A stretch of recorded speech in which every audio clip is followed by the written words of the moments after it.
Was your New Year's resolution to maybe get your space in order so that you could be creative, get it cleaned and organized and ready to go?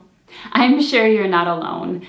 And statistically, did you know that New Year's resolution only last about 12 days, which is why I'm making this video now and not at the beginning of January. I'm here to pick you up where you got left off. Now, over the holidays, I read this book called Atomic Habits. It really got me thinking as to why some people can keep a craft room that functions and some people can't. Why we make a goal of tidying and cleaning up our space after every project, but it doesn't seem to work. And I think I've discovered the problems, with help, of course, from the book.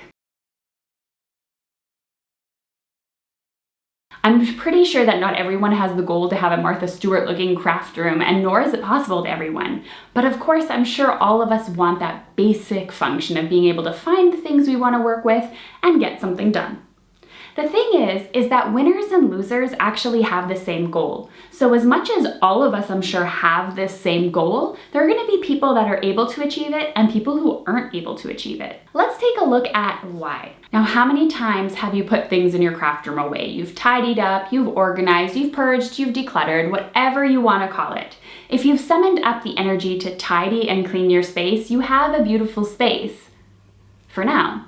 But if we don't change the habits that actually got our space into the position that it's in, then we're always going to set ourselves up for failure. It's like treating a symptom without treating the cause. Now, achieving a goal only changes your life for a minute. You made that goal of cleaning your craft room, you made it happen, and now it's messy again. How many people start running and want to run 5K, and as soon as they achieve it, they just kind of stop running? That's the problem when we focus only on results and not the system behind the results. If you only fix things so that you achieve a result, then your goal is only going to be short term. If you actually fix the system behind it, then it will turn into a long-term habit. We often think, once I achieve my goal, then I'll be happy. Once I clean my craft room, then I'll create something. It's an either-or situation. You can either achieve the clean craft room and create something, or you're a total failure when it gets back to where it was in the first place. Now, if you fall in love with the process rather than the product, you don't have to wait to give yourself permission to be happy. You can be satisfied anytime your system is up and running, even if that small system ends up being a part of a bigger picture. So let's say I love the way that I organize my stencils. This actually works for me. I can enjoy that system now rather than waiting for my entire craft room to be clean. Having a goal-oriented mindset is kind of a yo-yo effect. We can keep a craft room clean for a week, and as soon as we finish up our next project, we leave everything there and don't clean it up. The purpose of setting goals is to win the game. The purpose of building a system is to continue playing the game long term. Now, if you're having a problem changing your habits, the problem isn't you, it's your system. Bad habits repeat themselves over and over again, not because we don't want to change, it's because the systems we have in place don't allow us to change. I'm pretty sure there's nobody watching this video that says I want to have a craft room that looks like a bomb went off in it, but if I haven't set up a place for my paper trimmer to be put that is easily accessible, I'm always going to just leave it all over the place and never be able to find it. So my understanding of the book is you can start kind of with a goal, but it's more so looking at the goal and saying, what kind of person do I need to be to achieve this goal? What are the qualities that you need, or what are the things you have to have in place in order to achieve that? It's more about looking at those habits you have to build in order to achieve the goal. And you have to prove it to yourself with small wins. So let's say my goal is to have a space in which I can easily be creative in, and a place where I can find the things I want to work with. Okay, so what kind of person or what systems do I need in place in order to help me achieve that? First of all, I'm going to need to have a place for every supply. That is pretty clear. I'm also going to have to learn to clean off my space when I'm done working on it.